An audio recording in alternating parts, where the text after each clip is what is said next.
देखिए कोई भी घटना घटेगी उसका एक बड़ा पक्ष राजनीतिक पक्ष होता है। अब और चुनाव हो रहा हो उस वक्त घटना घट जाए तब तो भाई फिर क्या कहने।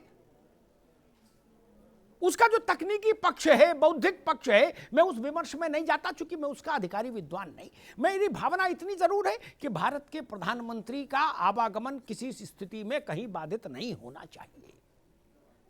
वो प्रधानमंत्री कोई हो, नरसिंह राव होते तब भी मैं यही बोलता, गुजराल साहब होते तब भी, देवेगौड़ा होते तब भी, जवाहरलाल जी होते तब भी, और इंदिरा गांधी और नरेंद्र मोदी तब भी। ठीक, ये पार्टियां छोटा बड़ा करें, मैं नहीं करता। जो भारत के प्रधानमंत्री पद की कुर्सी पर बैठता है मेरे लिए वो आदरणीय है। ठीक, इतनी सलाहियत कम से कम होनी चाहिए। अब आते हैं इसके पॉलिटिकल मैंडेट पर। हर घटना का पॉलिटिकल मैंडेट होता है। कोई भी घटना ऐसी नहीं जो घटे और उसका एक राजनीतिक अर्थ नहीं हो। मुझे लगता है कांग्रेस शायद राजनीतिक अर्थों को समझने में चूक जाती है।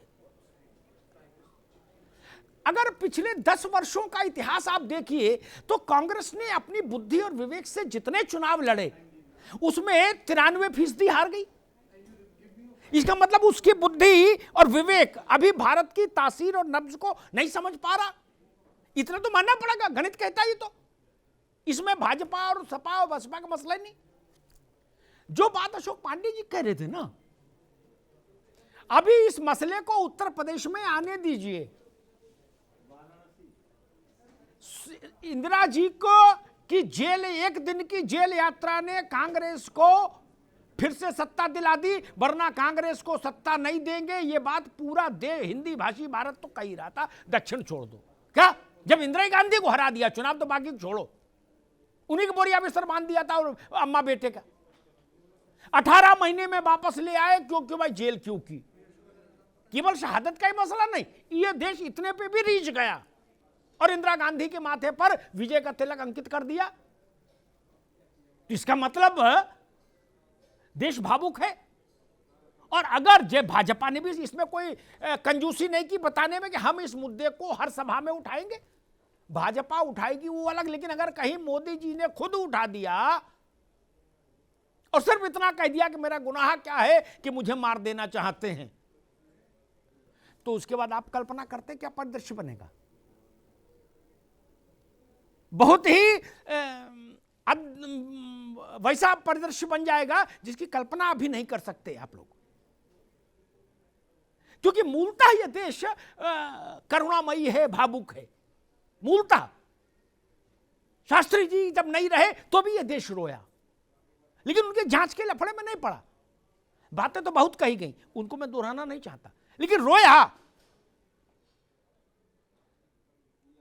ये देश का मानस है और कोई स्वीकार नहीं करेगा। इन बातों का कोई तर्क होता है क्या कि जी किसान आंदोलन है, ऐसा है और वैसा है। इंदिरा जी जब जेल गई थी तो उनके पीछे 19 महीनों के अत्याचार थे ना, उनके लोगों के नाखून प्लास से खींच लिए गए थानों में, पूरा देश जेल में तब्दील कर दिया गया, मीसा और DIR। क्या ये चीजें लोग के सामने नहीं थी? फिर भी लोगों ने इंदिरा गांधी को वापसी दी ना, 2.5 साल में वापस प्रधानमंत्री हो गई। ये महत्वपूर्ण है। और ये दृश्य देखिए टेलीविजन पर जो चल रहा है, शिवराज सिंह कर रहे हैं महामृत्युंजय जाप, ये पूरे देश में हो रहा है। इससे भाजपा वो वायुमंडल तो बना ही लेगी। इसलिए कोशिश ये की जानी चाहिए थी कि प्रधानमंत्री का कार्यभार सकुशल गुजर जाए। इसके लिए राज्य सरकार की भी जिम्मेदारी बनती है। आप बाद में कुछ सफाई देते रहिए, एक बार नैरेटिव सेट हो गया तो सेट हो गया।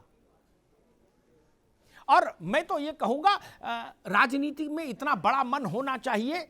आप मुख्यमंत्री और प्रधानमंत्री से असहमत हो सकते हैं, विपक्षी हैं तो उसके विरुद्ध हो सकते हैं, उससे खिलाफत मुखालफत हो सकती है, लेकिन वो राज्य का चेहरा है, वो मुख्यमंत्री राज्य का चेहरा है और प्रधानमंत्री देश का चेहरा है। ये ध्यान रखिए।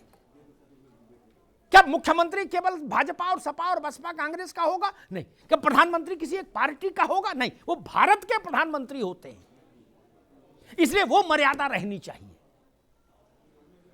क्या संदेश गया होगा दुनिया भर में दुनिया का इतना बड़ा मुल्क, इतनी ताकतवर सेना, इतनी ताकतवर व्यवस्था, उसके बाद भारत का प्रधानमंत्री ऐसे इस परिस्थितियों में फंस गया। क्या दुनिया ने इसको नहीं देखा होगा? ये भारत की छवि के लिए अच्छा नहीं हुआ। सरकारें आएंगी जाएंगी, चुनाव होंगे, जय विजय लगी रहेगी, लेकिन प्रधानमंत्री की कुर्सी की मर्यादा रहनी चाहिए हर हाल में। उनसे राजनीतिक लड़ाई लड़िए, दो दो हाथ करिए अखाड़े में, सियासत हर 5 साल में चुनाव है। और भारत तो ऐसा अद्भुत देश है जहां हर साल चुनाव है, किसी न किसी राज्य में कहीं भी जाइए और अकाउंट सेटल करिए राजनीतिक तौर पर, लोकतांत्रिक तौर पर। लेकिन ये तरीका ठीक नहीं, और अब उस पर राजनीति हो रही है, वो तो और भी ठीक नहीं। लेकिन हम ये भी जानते हैं कि अब राजनीति रोके नहीं रुकेगी। अब इंतजार तो सिर्फ इस बात का है कि इन 5 राज्यों में कहीं भी अगर मोदी जी ने ये बात कह दी कि मैं जिंदा लौट आया, आप लोगों की दुआओं का असर है या आप लोगों के आशीर्वाद का असर है, तो भारत का भावुक मन बहने लगेगा। ये बात मैं कांग्रेस को कह रहा हूं। इस बात का लाभ आप ले चुके कई बार मित्र, इसलिए आपको आपत्ति नहीं हो सकती। किस मुंह से आपत्ति करोगे? आपने 3 बार लाभ लिया इसी बात का, इसीलिए आप जीते। ने राजीव गांधी ने ऐसा कौन सा काम कर दिया था कि 415 आए? वो तो कोई एबीसीडी नहीं जानते थे राजनीति की, एबीसीडी नहीं जानते थे। उनको 415 सीट की उनके नाना को नहीं मिली 415, उनको क्या बात की दी थी? उन्हें कोई इम्तिहान दिया था? नहीं ना। तो जब आपने भावुकता पर देश से 3 बार प्रसाद लिया, तो मोदी जी बोलेंगे तब भी देश का मानस पिघलेगा, और पिघलेगा तो वो किधर जाएगा आप जानते हैं।